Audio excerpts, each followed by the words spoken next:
I just want to make a quick video. I think this video is necessary, and I just want to clarify and be very clear. I have never, ever worked for the federal government. I've never signed any contract.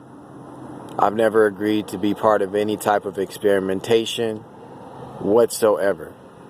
If I have been placed into some sort of program, some sort of experimental trials, I do not consent. I did not consent. So I just want to be very clear in saying that. I had a meeting with the FBI some years ago. This is during the time this was during the time where there was another TI by the name of Gavin Eugene Long. He and I spoke on the phone a couple times in reference to our targeting. He was ex-military, and he was all about black empowerment. He wrote books. He would travel to different hoods or ghettos in the U.S. trying to basically uplift the black people in those communities and basically give them words of encouragement and try to empower them. And he basically was telling me about all the harassment that he would receive, the noise campaigns, constant street theater. He had quite a few videos that he showcased displaying his harassment. And I ended up reaching out to him. I believe I left my number for him to call me, and he ended up calling me, and we spoke on the phone. Very intelligent gentleman. It gave me no indication of being violent or anything of that nature.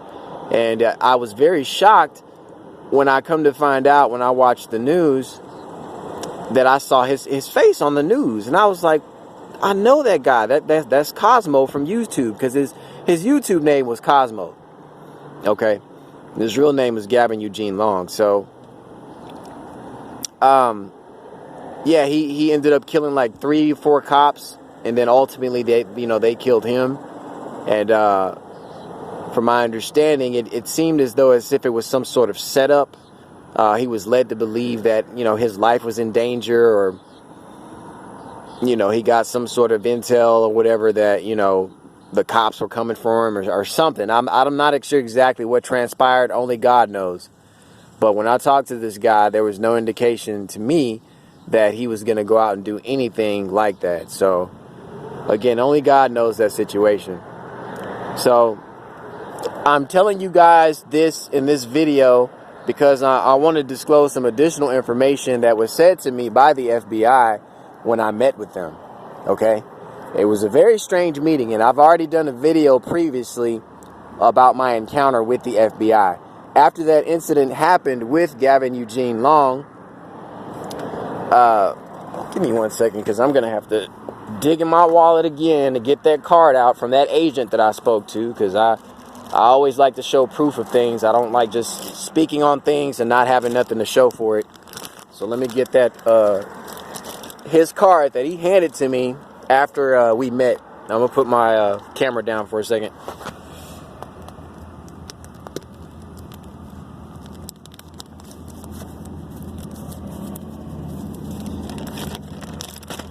Alright. So, once again, just so that you guys know that the encounter that I had with them was indeed a real encounter, this is his card. I believe this was back in 2000, I want to say either 2016 or 2017. So, Federal Bureau of Investigation, Special Agent Glenn Gregory, part of the Houston Violent Crime Task Force, and that's the address in Houston, Texas, 1 Justice Park Drive, Houston, Texas. And then, the phone number's right there at the bottom right. So this is an actual meeting. And they also have a little FBI seal on the back as well.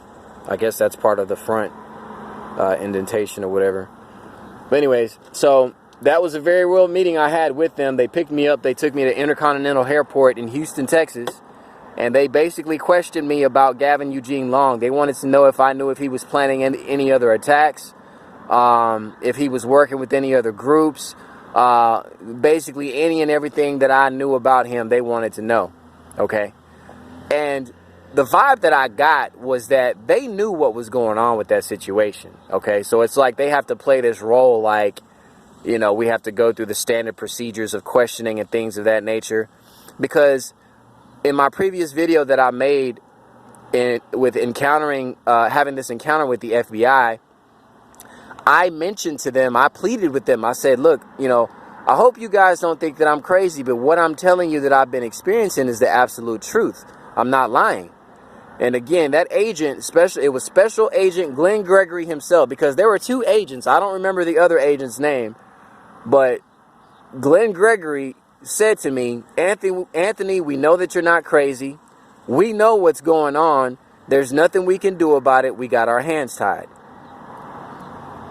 And I didn't even know how to respond or what to say next after that.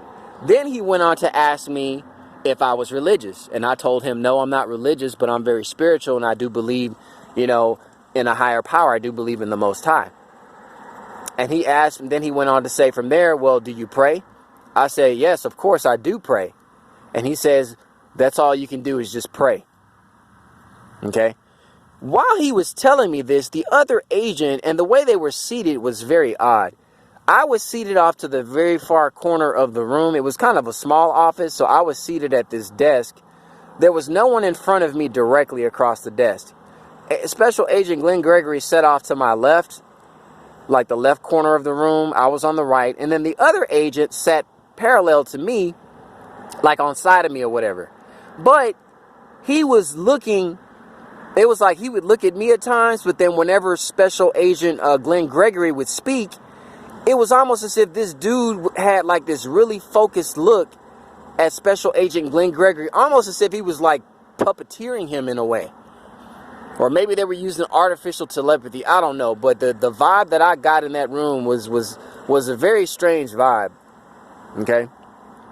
So, again, I have never worked for the federal government. I'm not a special agent. I've never worked for the CIA. None of that crap. Okay? Something else that I'm going to tell you, on my way home, when they were bringing me home from the airport after our meeting, the agent said to me, the one that was seated in the back, not Special Agent Glenn Gregory, the other one, he said to me, you seem like a runner. And when he said that to me, I didn't know what to make of it. And I forgot what the gist of the conversation was before that comment was made. But he said that to me, you seem like a runner.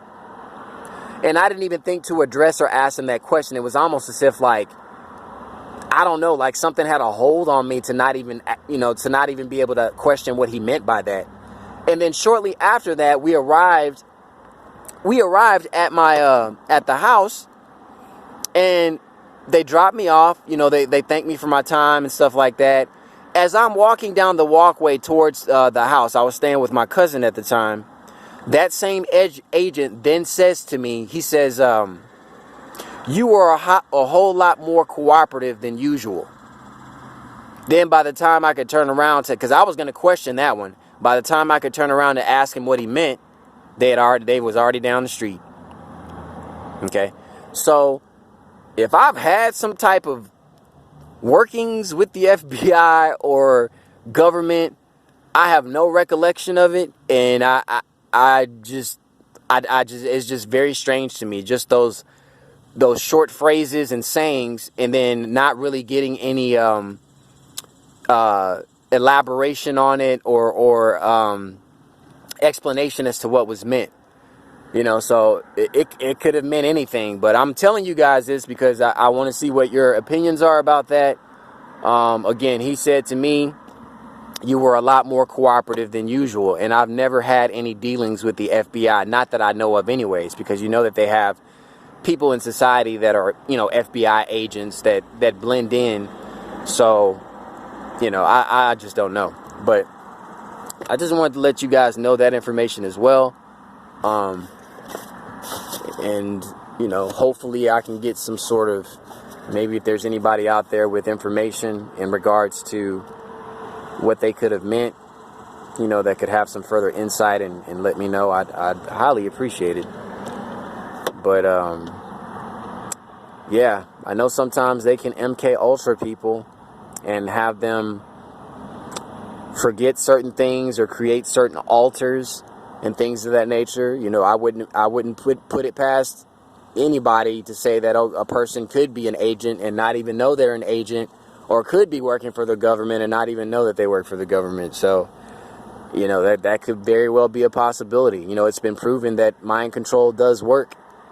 So, again, I have no recollection of anything of that nature, and that's all I got. So, please leave your comments and just let me know. Sorry for another car video or whatever. You know, obviously, if you guys have paid attention to my channel, you follow my channel, you know that I live out my vehicle. So, majority of my videos are, you know, always in my car. But I just pray that, you know, the Father in heaven, this higher power, you know, divinity will grant us justice from having to deal with this sort of thing. It's really frustrating living in a world where you could see through all the BS, and it's like, where is the reward for one who can see? Where is the reward? There's got to be, you know, kudos for someone who was able to wake up and see through all the BS. I mean, is that what this suffering is? Is it just meant for us to just suffer the whole time? You know what I mean? Am I really being an inspiration to people by me sitting up here suffering every day? Is that really inspiration? Are there people that secretly are inspired by me? I don't know. I can't tell. I don't get treated very well, and I continuously get gaslighted. I continuously get treated inhumanely, you know. And all I try to do is just be at peace. You know, I don't want to insult people. I don't want to do anything that irritates people. Like, I stray away from that. If I knew there was something that was really bothering a person or irritates them, I'm going to stray away from doing those activities, because, you know, I'm an empathetic person. And I just don't take delight in making another person feel bad. Now, being a targeted individual, we take and go through so much. You know, we turn our cheeks a lot of times. We take so much crap. And then at some point, it gets to a point to where you just, enough is enough. And you start standing up for yourself. I'm not saying get violent, but I'm just saying, like, you know, whenever they're doing things to try to put you down, no, I stand up for myself, and sometimes I do things right back to them to put them down. You know what I mean? It's like, I'm not bothering you. You know, I'm just simply here, just being myself and just trying to just live life, whether it's just being out somewhere at a park, minding my own business, or even just being at work. You know, I just want to do my job and just go home. I don't want to, you know, if I don't want to be playful, if I don't want to be, you know, all laughing at your jokes and stuff like that, I don't have to do that. I shouldn't have to come out of my comfort zone of myself just to be able to please other people, when all I'm doing is just being quiet and wanting to do my job and simply get out of there, go home, or go back to my car, whatever the case is, you know? So this whole thing is just, I don't even know what to say anymore. I'm even seriously thinking about deleting my channel and just going dark, and just because none of this is really helping, to be honest. No matter how many videos I put out to blatantly show what I'm going through, nothing has even hindered this or given me the slightest notion that it's going to stop anytime soon. So it's almost pointless doing this, you know. And for all I know, this could be just one big experiment, and everybody that I'm corresponding with on YouTube through comments or watching other videos. For all I know, they might have me in just a big bubble, and this whole thing is orchestrated. And you people that are commenting could very well just be people that are just there to help me get through the program, because maybe you guys are well aware of what's going on and you're just there as a support group, so to speak. So I don't know what to think or believe anymore. I really don't. All I know is I'm going to get through this. I'm going to survive this regardless. And I'm always going to trust in that higher power that's keeping me going. That's all I know to do, is to trust in that, not to trust anybody. So it is what it is at the end of the day. Anyways, yeah, you guys have a good evening. You know, I'm not gonna make this one too long, and I guess I'll see you or talk to you when I talk to you. Bye.